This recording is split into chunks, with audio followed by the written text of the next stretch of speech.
Hello, welcome to my channel. My name is Jonna. This is Jonna OMG. Today I'll be reviewing Real Housewives of Potomac, RHOP, Season 8, Episode 14 and 15, child, because I missed last week. I know y'all missed me. I missed y'all too.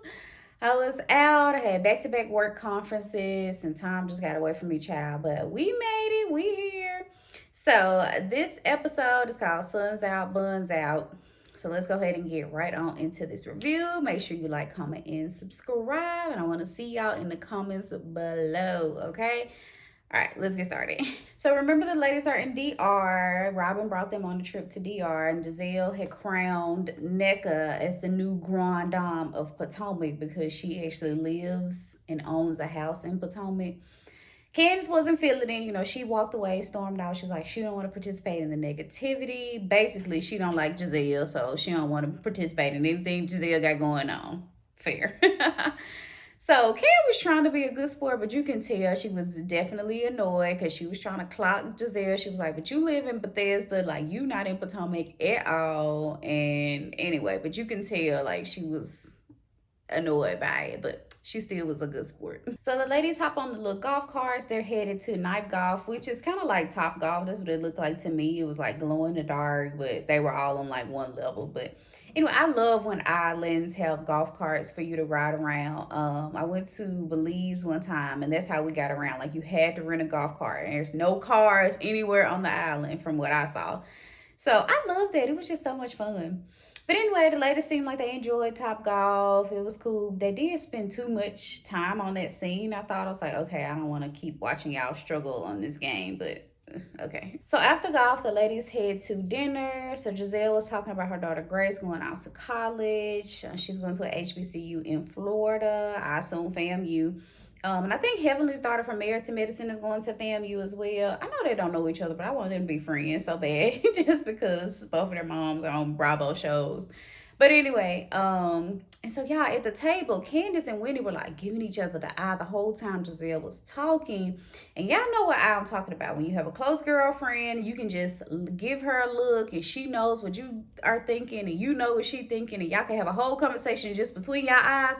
That's what Candace and Wendy were doing, but I couldn't pinpoint what it was in regard. I don't know if something else had happened, why they were giving each other looks. Like I couldn't pinpoint it at first. So Giselle, I guess she's like the undisclosed bone carrier this season. You know, Sheree was a bone carrier a couple seasons ago, Real Housewives of Atlanta. Giselle is that now. Like she calls out Karen for spreading the rumor about Mia sleeping with a rapper man. Karen said, y'all say stuff about her marriage all the time. Like y'all disrespect her marriage all the time. Enough is enough. But maybe Mia was like, well, I haven't even shared everything I know about you, Karen. Okay, I put that little spin on it. But she was like, it's not a friendship if you're sharing all of your friends' dirty secrets. And I was like, funny that you say that because you're sure the one that aired out your friend, your best friend of how many years, her dirty laundry last season, because you said she was sleeping with a married man. Jacqueline, that's what I'm talking about. So I was like, funny you say friendship is not about airing out the secrets. You sure told Jacqueline's secret like that. So it's day 2 in the DR, and y'all, Karen looks good. I know I say it all the time, but that lady look good. She had on this pink swimsuit with this like white sheer cover up. I was like, all right, triple 20, you better slay. Like she look good. So Robin comes over to this game kind of like to get the ladies loose. So first question is, hard or fast or slow and sensual? So you can see the nature of the questions by that first one alone. But these ladies love a good sex talk. And honestly, I feel like every time they have one, it seems to like bring them together. Like men's friendships every time they start talking about sex, child. So apparently what we learned from this line of questioning is that one wants to watch Robin in the bedroom with another person. Who's surprised by this? I was not. Because if you remember from last season and Karen called it, she said one brought her to the side, whispered in her ear and said that he wants Karen to be the third person in their bedroom. And I was like, But now I'm like, I'm putting the pieces together. But to me, this is Juan's way of being able to do his dirt on the side. He's opening that door for that. That's what I really feel like. I don't think it has anything to do with actually wanting to see Robin do that. I think he wants to open that door. So if he does something later, I will be Will. You're not slick, one. You're not. So after the SEX talk, the ladies head over to the beach for lunch. So they were at the table. Ashley decides to share with everybody that she's still legally married. Okay, surprise, surprise. Ashley, we already know that. Girl, we know that already. But somehow they kind of segue into Mia because Wendy was like, well, Mia, did you marry Gordon for his money? And Mia was like, no, because he was broke. Gordon broke now. He was broke then. I had more money than Gordon when we first entered the relationship because she had an inheritance. And everybody was like, huh? Like, Mia just lied for the sake of lying. Like, girl, where you get this inheritance from? And she couldn't answer that question at all. Everybody was like, inheritance? What? Where'd that come from? Who? Why? When? Where? Why? She couldn't even answer. And I'm like, this girl just be lying. She just lies for the sake of lying. And Wendy called her out later. She was like, I'm gonna just call you Socrates because you just got a good story all the time. And I think that's why she lies. I think she just wants to fabricate her story and to make her life seem so interesting. But I'm like, girl, inheritance? What? And then the fact that she said that Gordon was broke. And I'm like, what? You the one who told us that Gordon was giving you $10,000 a night. But now all of a sudden he broke. And then she was saying, well, that's just chump change. That's not no real money. That's just chump change. And I'm like, girl, shut up. $10,000 a night. First of all, I didn't believe it when she said it then. And now I just don't believe anything she says from here on out, honestly. But we do make it back around to Ashley. And she just basically tells the ladies that she just doesn't want to lose out on the security that Michael gives her. So, like, if she's ever in a bind, she knows that she has Michael to fall back on. But basically, she just don't want to lose out on the money. That's what I gathered. That's the summary for y'all. She don't want to lose out on that Michael Darby money. That's what it is. So Ashley's confidence coach, which is not a life coach, by the way, she made sure she cleared up that distinction because somebody was like, well, you know your life coach. She was like, no, confidence coach. And I'm like, okay. Anyway, so the confidence coach gave her a goal that she had to write a song because she wants to get back into singing, which I didn't even know she did that. But anyway, so she sung her little song in front of everybody. Everybody was so enthusiastic and excited, and my face was like the whole time. I'm just so glad I wasn't there. Like, I really don't know if I would have been able to hold it together, y'all. But y'all download Healing and Thriving, y'all, on Apple Music. Ashley Darby. Y'all look it up. She gonna go viral with that song. So the ladies, they head down to the beach. They do their own, like, Sports Illustrated photo shoots. It was really cute. They seem to be having a great time together thus far. They were getting along until they weren't. And let's go ahead and move right on into episode 15. So this episode is called Fool's Gold. So the ladies were still on the beach and they were chatting about how Candace and Wendy were making the faces at each other when Giselle was talking about Grace going off to college and school in Florida. And was she concerned about Grace going to a school in Florida because of all the issues with the Florida government right now? She was concerned about that.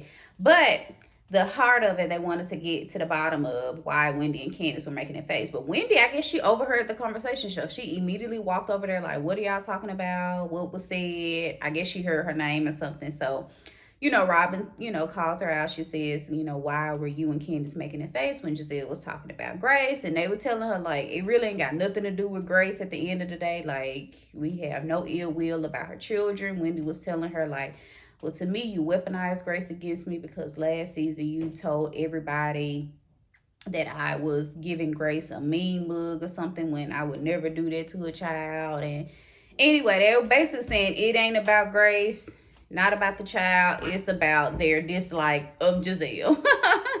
So that's really it. I guess anytime Giselle speaks, they're not having it. I know Candace is really not. I think Wendy and Giselle could probably get back on the same page. Candace and Giselle, I really think it's a lost cause. I don't think they'll ever be friends again, quite honestly. So they host a Havana Nights theme party for Ashley's 35th birthday. I love a good theme, y'all. Anytime I get to dress up, I'm all for it. I love Halloween, by the way. So that's my time. But they were at the dinner table chit chatting and stuff, and Karen went to bring up the elephant in the room between Candace and Robin. But honestly, there's no resolve between Candace and Robin either. Like Robin said, they're just going to be cordial. Candace really couldn't articulate what her issue is with Robin moving forward. Like Robin can pinpoint, Candace, you did this to me, but Candace really couldn't do the same. She was just like, I don't know if I feel the same. I don't know, but I'm like, whatever. So they just decide they just gonna be cordial. I think they can mend it, but it's just gonna take some time. So Giselle pulls Karen to the side and she expresses to Karen that she feels like Karen kind of turns into a different version of herself when Candace and Wendy are around. Like she feels like she's always taking their side. Karen feels like she's in the middle, like she's not taking a side. But the other ladies kind of express that as well. Like Mia said, yeah, she feels like you're a mean version of yourself when you're around Wendy and Candace. And I guess I hadn't really picked up on it, but I can see her defending Candace and Wendy, maybe because she knows that they're kind of like the outcasts of the group. So she kind of wants to, be that bridge for them. But I don't know. Anyway, so she says Karen says she's going to try to see a different perspective moving forward. So So the ladies are headed to lunch. They're at this like 16th century church where apparently Michael Jackson and Lisa Marie Presley allegedly got married. It looked like a great, architectural landscape, all that kind of stuff. Anyway, so Karen revealed at the table finally who her personal trainer was. On the last episode, she had told the ladies that she's starting to see a personal trainer, but then she wouldn't reveal who it was. So it was like, I don't know why it was such a big secret, but the secret is he's not a trainer. He's an ex-football player. His name is Vernon, and I guess people of Potomac know him, so I don't know if he played for the Baltimore Ravens or something. But anyway, so apparently Ashley knows him because she started blushing. Her face was red. She was like, I gotta go run to the bathroom. But she said they only had like a flirty relationship. Like, they've never done anything, but Ashley liked that man. Karen liked him too, baby. So somebody finna be duking it out for Mr. Vernon. So I don't really remember how we got to this subject, but they bring up the core issue with the group. And the core issue is that Candace and Giselle will never be friends again.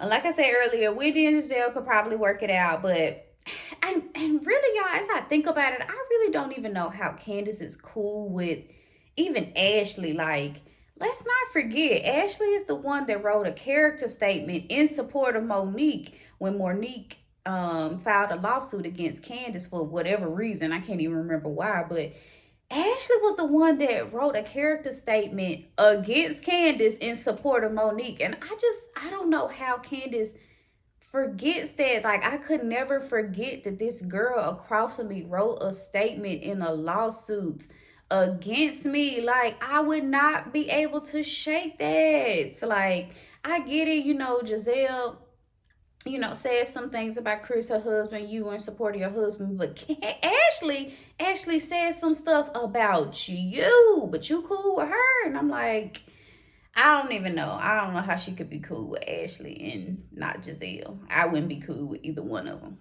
So half of the ladies are going to the gun range. Half of them are going to play tennis. So remember, on the trip, we have Kiara. Kiara is friends with Robin, Wendy, and Candace. Everybody's calling her Kay, so I'm going to call her Kay as well. So Kay was saying how, before she got to the group, Wendy really didn't speak ill on anybody. She did express her concerns about the whole necklace situation and how she was offended by that. But Kay was saying how she's still kind of confused by the whole thing just because the cultural significance of it all.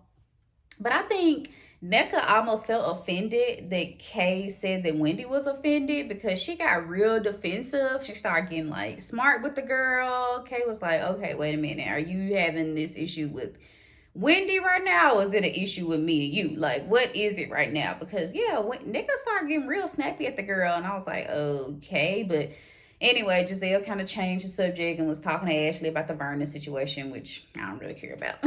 So we move on to the tennis ladies, and they were talking about Ashley's divorce, and Mia even called Ashley a gold digger child. I'm like, Lord have mercy. Mia, you shouldn't be calling anybody a gold digger. Like, girl, that's you. But Mia owned it though. That's what I'll say about it. She sometimes if you call her out for wanting a man for money or sleeping with a married man, she'll say she did it. She'll be honest about it.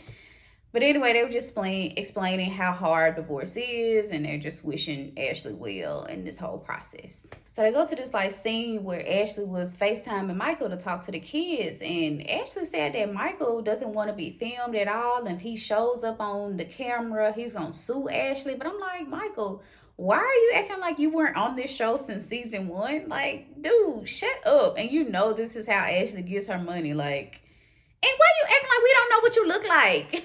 We can just do a Google search and Michael Darby and you're gonna pop up.